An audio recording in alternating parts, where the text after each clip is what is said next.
Shalom, selamat malam Bapak Ibu, saudara-saudara sekalian yang diberkati. Ibadah keluarga Jumat 19 Juni 2020 yang berlangsung dari kelompok 1 sampai dengan kelompok 12 di dalam Jemaat GKI Martin Luther Sentani.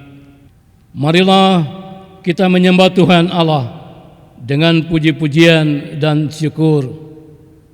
Dialah yang telah perkenankan kita untuk bersekutu dengannya di rumah keluarga kita masing-masing. Tuhanlah yang mengaruniakan semua kehendak di dalam keindahan dan kebaikan ini. Kita memuji Tuhan di dalam nyanyian rohani 119 ayat 1 dan ayatnya yang ke-7. Jemaat memuji Tuhannya.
Tertabislah ibadah ini dalam nama Allah Bapa, Anak, dan Roh Kudus. Amin. Kasih karunia dan damai sejahtera dari Allah Bapa dan dari Yesus Kristus serta persekutuan dengan Roh Kudus menyertai saudara-saudara sekalian. Kita memuji Tuhan di dalam Kidung Jemaat nomor 10 ayatnya yang pertama. Pujilah Tuhan Sang Raja.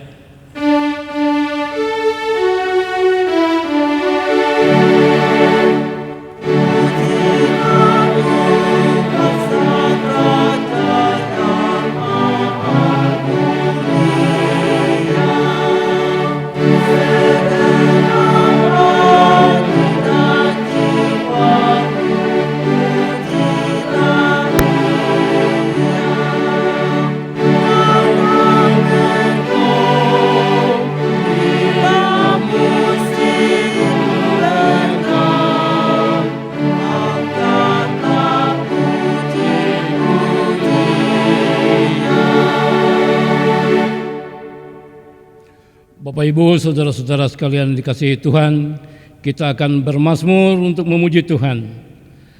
Mazmur pujian ini akan terambil dari Mazmur 150. Kita akan baca bersama-sama.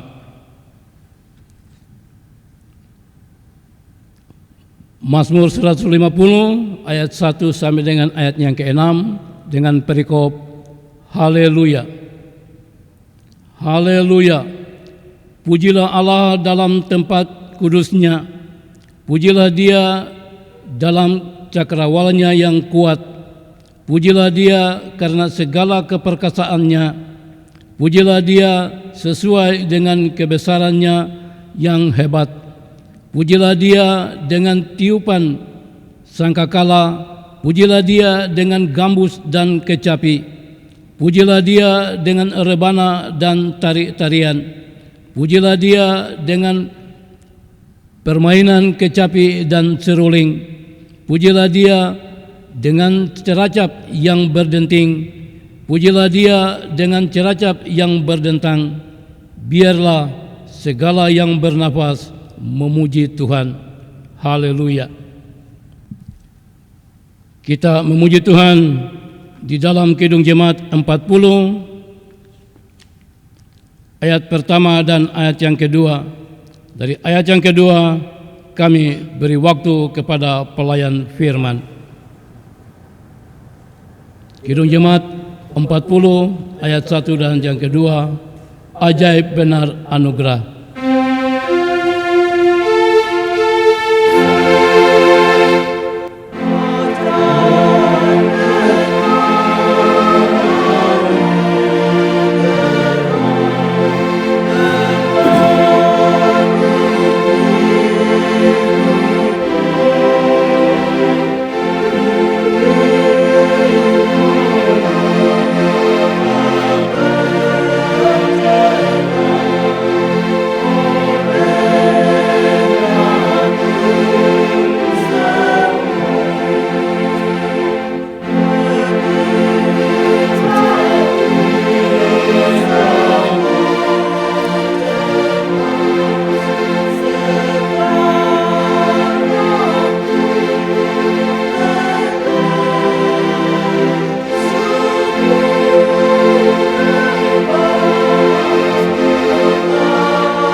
Shalom, Jemaat GKI Martin Luther Sentani, Persekutuan Keluarga, kelompok 1 sampai kelompok 12 yang dikasihi oleh Tuhan kita Yesus Kristus.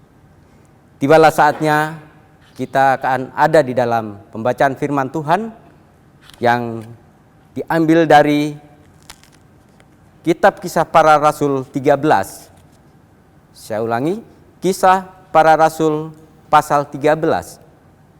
Ayat 1 sampai ayatnya yang ke-12. Jika Bapak Ibu sudah mendapatkan firman Tuhan ini, mari kita berdoa mohon tuntunan Roh Kudus. Mari kita berdoa.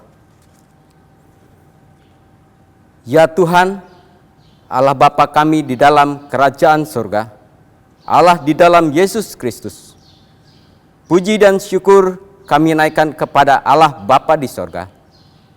Kami Jemaat GKI Martin Luther Sentani yang beribadah di malam hari ini, selaku persekutuan keluarga dari kelompok 1 sampai kelompok 12 yang dilaksanakan di dalam keluarga masing-masing. Ya Tuhan, tibalah saatnya kami akan membaca dan belajar tentang firman Tuhan. Ya Tuhan, kami mohon tuntunan Roh Kudus agar masuk di dalam hati dan pikiran kami, sehingga firman yang kami dengar dapat tertanam di hati kami. Ya Tuhan, berkati kami yang menyampaikan firman Tuhan, dan berkati juga setiap kami yang mendengarkan firman Tuhan ini. Terima kasih ya Tuhan. Inilah doa dan permohonan kami. Haleluya. Amin.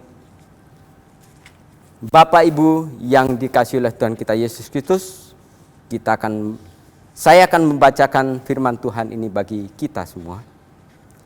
Begini firman Tuhan. Barnabas dan Saulus diutus.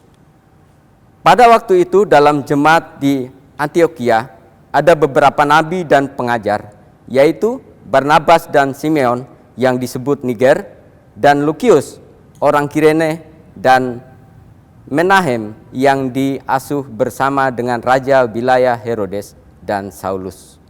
Pada suatu hari ketika mereka beribadah kepada Tuhan dan berpuasa, berkatalah Roh Kudus, khususkanlah Barnabas dan Saulus bagiku untuk tugas yang telah kutentukan bagi mereka. Maka berpuasalah dan berdoalah mereka, dan setelah meletakkan tangan di atas kedua orang itu, mereka membiarkan keduanya pergi. Saulus dan Barnabas di pulau Siprus. Oleh karena disuruh Roh Kudus, Barnabas dan Saulus berangkat ke Seleukia dan dari situ mereka berlayar ke Siprus. Setiba di Salamis, mereka memberitakan firman Allah di dalam rumah-rumah ibadat orang Yahudi.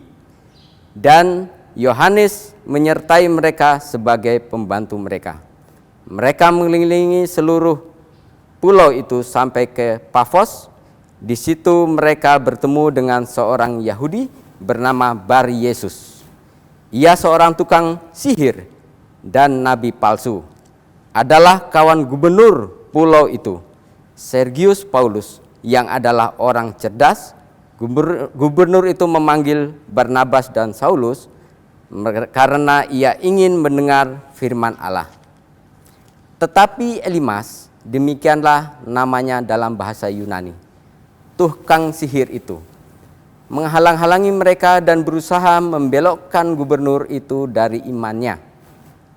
Tetapi Saulus, juga disebut Paulus, yang penuh dengan Roh Kudus, menatap dia dan berkata, "Hai anak iblis, engkau penuh dengan pura-pura tipu muslihat dan kejahatan. Engkau musuh segala kebenaran.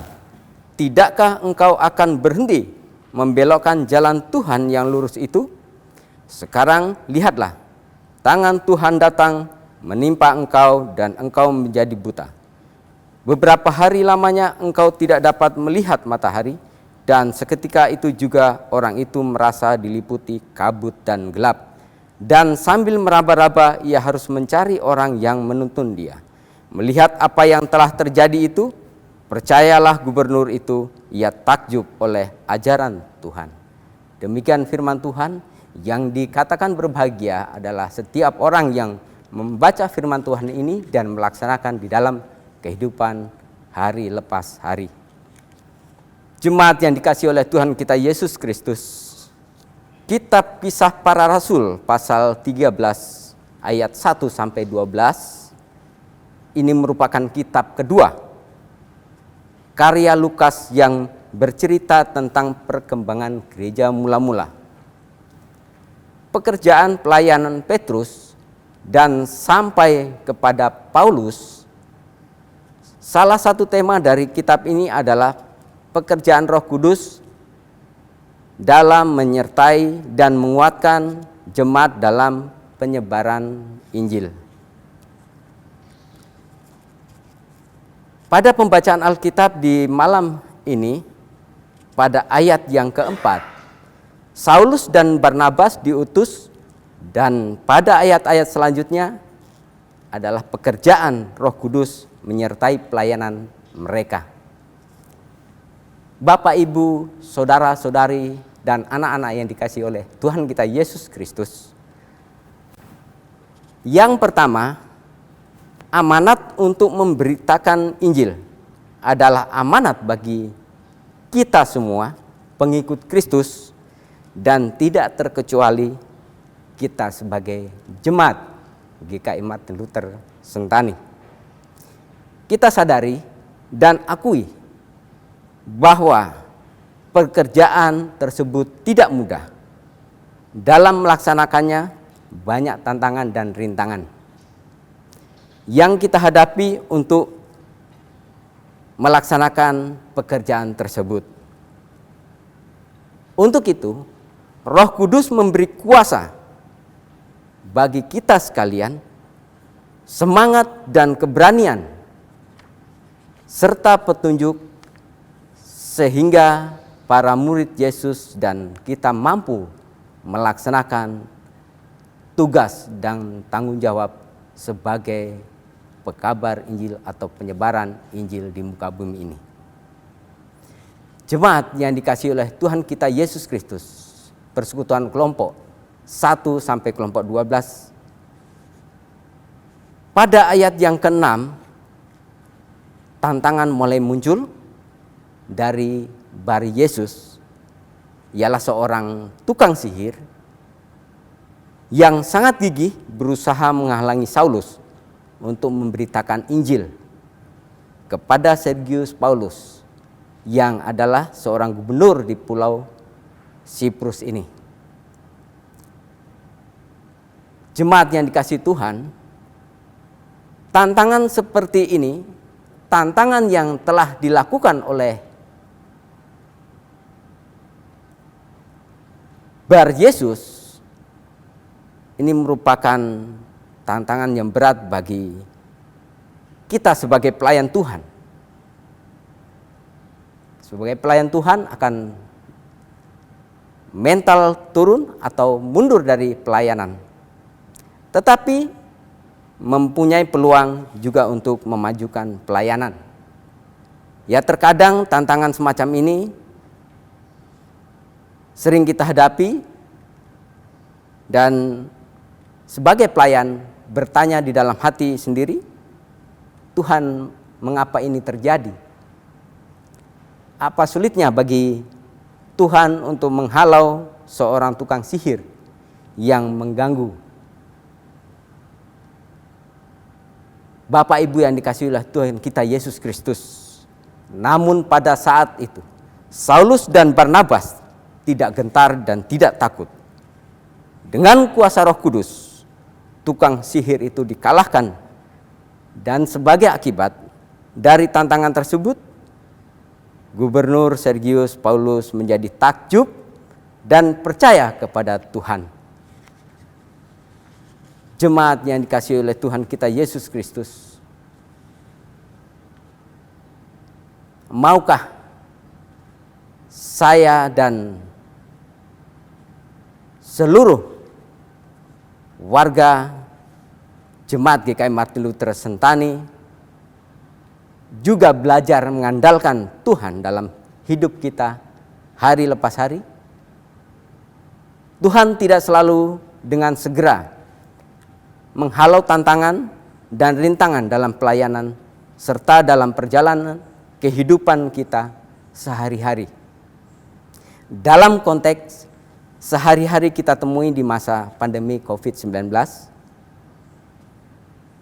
ya, yang kita hadapi ini tidak segera mungkin Tuhan akan menghalau.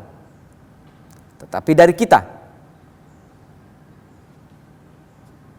mari kita sebagai jemaat mendukung pemerintah mengatasi dan bersama-sama melawannya dengan cara mengikuti protokol kesehatan yang Bapak Ibu sudah mengetahui.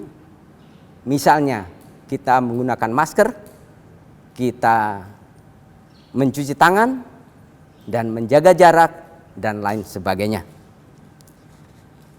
Jika Tuhan bisa memakai sebuah tantangan hidup untuk membentuk kita di masa pandemi COVID-19 ini, mari mulai sekarang kita belajar dari tantangan COVID sebagai batu loncatan.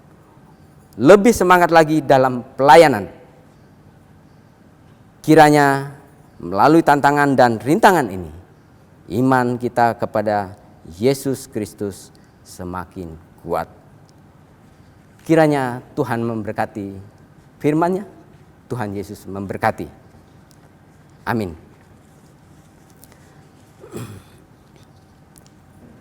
Saatnya kita memberikan persembahan syukur. Kita memuji Tuhan dari nyanyian rohani 158. Kita nyanyikan ayat 1 dan ayat yang kedua. Isilah Tuhan hidupku.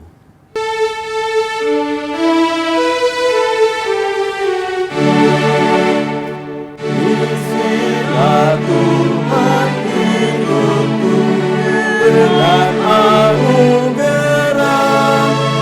agar di dalam aku wujudmu nyata. Janganlah hanya diriku ucapkan pujian, janganlah hanya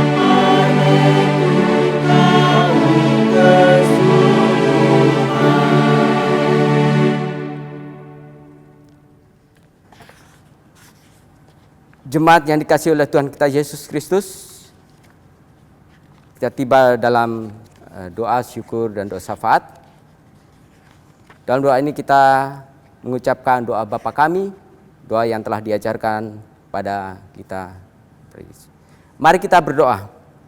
Bapa kami yang di surga, dikuduskanlah namamu, datanglah kerajaanmu, jadilah kehendak-Mu, di bumi seperti di surga. Berikanlah kami pada hari ini makanan kami yang secukupnya, dan ampunilah kami akan kesalahan kami, seperti kami juga mengampuni orang yang bersalah kepada kami. Dan janganlah membawa kami ke dalam pencobaan, tetapi lepaskan kami daripada yang jahat, karena Engkaulah yang empunya kerajaan dan kuasa dan kemuliaan sampai selama-lamanya. Amin. Untuk mengakhiri ibadah di malam hari ini, mari kita memuji Tuhan dari nyanyian rohani 189. Kita nyanyikan ayat 1. Serikat persaudaraan. Jemaat silakan berdiri. Serikat persaudaraan berdirilah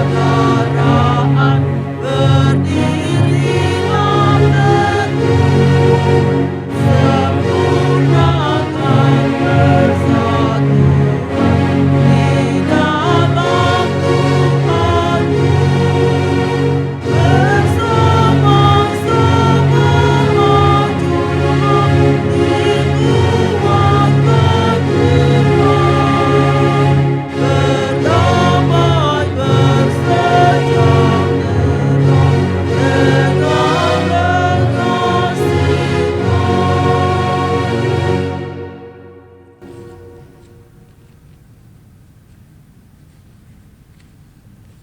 Jemaat yang dikasihi oleh Tuhan kita Yesus Kristus, marilah kita terima berkat Tuhan. Jemaat, kasih karunia dari Allah Bapa, damai sejahtera dari Tuhan Yesus Kristus, serta persekutuan Roh Allah yang kudus menyertai kita sekalian dari saat ini kekal sampai selama-lamanya.